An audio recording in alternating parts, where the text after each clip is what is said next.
Hello, good morning mga ka-agri. Welcome back to my channel. This is Agri Kalikasan. Mag-share sa inyo ngayon ng aking mga backyard gardening livestock sa manukan ko. Ang alaga ko sa likod ay mga Rhode Island at saka kunting bird. So ngayon magpakain ako at samahan niya ako pakita ko sa inyo yung aking mga alaga. So dyan sa likod meron tayo dyan nakakulong kasi yan yung ating breeder, dalawang babae saka isang lalaki. Yung lalaki ko matured na kasi sila 9 months old na yung lalaki, then yung babae turn to matured pa lang, 4 months also. Hindi pa siya pwede. Sinanay ko lang sila dyan para matuto na silang masanay na silang malapit sa mga lalaki para magkaroon tayo ng agad breeders para makapagparami agad. So meron naman tayo dito sa mga baba, yan lalaki po yan. Ayan, bibigyan ko sila ng pagkain para lumapit. So sa ngayon ang pakain ko is dyan lang muna sila kasi konti pa lang naman yan. Konti pa lang yung farm ko kasi di kaya kasi ang dami kong alaga. Meron akong mga hydroponics dyan sa likod, ito po. Then meron akong farm sa malaking lupain doon sa Hillsdale na pahiram sa amin. Then nagtrabaho ako. So ngayon nagising na ako para magpakain sa kanila. Ayan po, ito po ay inasal type. Bigay po ito ni Doc Erwin Cruz para po sa kanyang programang agribayanihan, I think agrinihan, parang agrinihan. I-check ko na lang ulit. So yung purpose po ni Doc sa agrinihan poultry, matuto po yung ating mga backyard farming, yung gusto pang mag-alaga sa mga bahay-bahay na matutong mag-alaga ng manok. Ito po ay hinandog ni Doc Erwin Cruz para kami ay makakapag-umpisa ng heritage chicken farming. So ito, sinasanay na kami ni Doc sa pagbibigay ng mga manok. Ito, umpisa na namin din para matuto kami, sumikap kami na magkaroon ng babae. Actually, ayan ang kulit. Actually, lalaki po yung pinamigay ni Doc. Nag-request ako ng isang babae.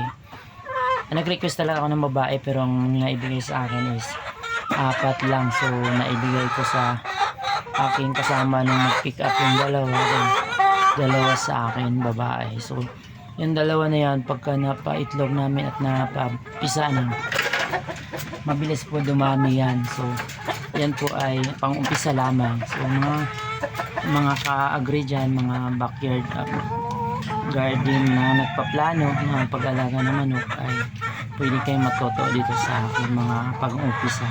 Umpisahan kong pag-alaga ng manok dahil sa turo ni Doc Erwin Cruz, dahil nakapag-seminar kami before last year.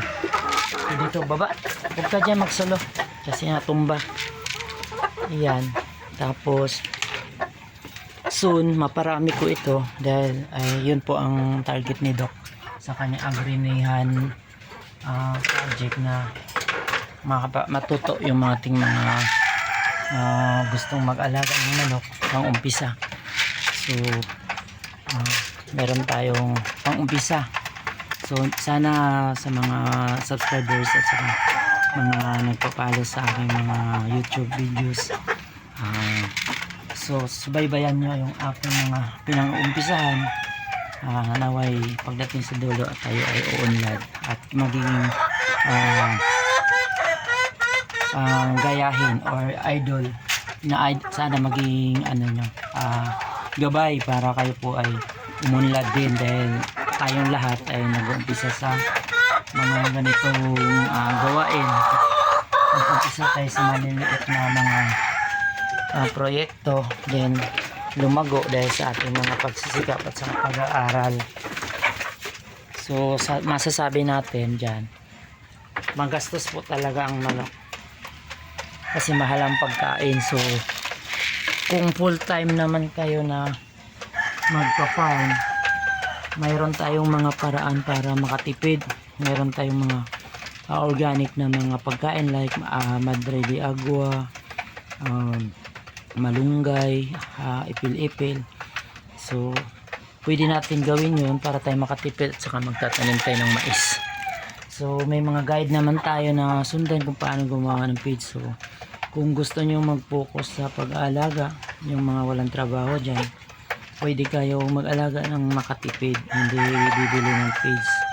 Pero hindi naman po totally na mag-ano tayo, mag-focus tayo sa organic na pagkain kasi ang manok ay kailangan pa rin ng kumpletong nutrisyon. So sa feeds kasi meron tayong 100% nutrition na ginawa ng mga gumagawa ng pagkain ng manok. So pahapyaw lang yung mais 80%, almost I think 60% ng mais, yun ang number 1 na kailangan sa feed. So pwede natin gawa ng paraan, magtanim tayo ng mais para makatipid. So sa mga gustong matuto, meron naman tayong mga tutorial. Pwede naman tayo mag-aral kung paano mag-umpisa. So sa ngayon ako nagpakain ako ng feeds kasi may trabaho at hindi ko natutukan ito dahil sobrang dami kong trabaho. Then later, pagka nag-retire ako, marami akong mga i-share sa inyo mga videos, mga kaalaman, hindi lang sa pagmamanok, sa mga hydroponics, vegetable gardening, mga techniques. So abangan nyo mga ka-agri, marami kayong maasahan sa akin. Kung nais nyo matuto agad nyo, mag-comment lang kayo below kung ano yung mga tanong nyo at sasagutin ko ng makakaya ko. So thank you, that's all for today's video. Thank you very much, bye bye.